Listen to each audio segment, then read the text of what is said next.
Hello everybody, welcome to the next episode of Board Q&A session, and today we're going to talk about some of the questions that we obtained last week, and we have quite a wide array of questions coming from physics, chemistry, mathematics, additional mathematics I suppose, and also biology. So I guess it's a very comprehensive and all-rounder this time, and we will address each and every single one of these questions. Or should I say, I will address each and every single one of these questions for you. Let's look at the first question. So CVH 2000. So this is what we got from our board Q&A, board forum. So what is the value of spring constant in the spring?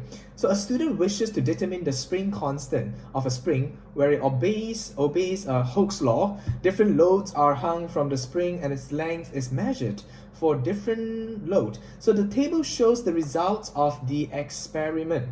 So the question is there, and it gives you the weight when it's 0, it gives you the weight, when it's 2, 4, 5, so it doesn't go up proportionally. I guess we have to look into that. Look at the length. It goes by 12 when there's no load, 0 load.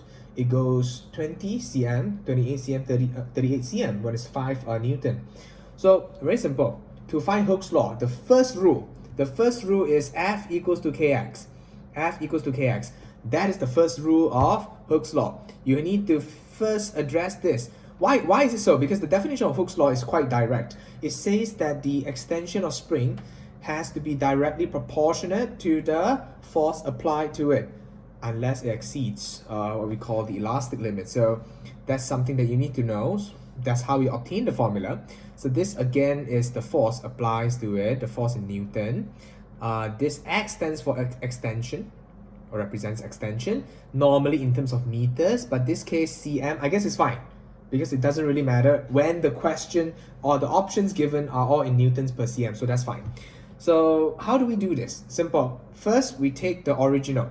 When the weight is 0, when the weight equals to 0, the length is 12 cm.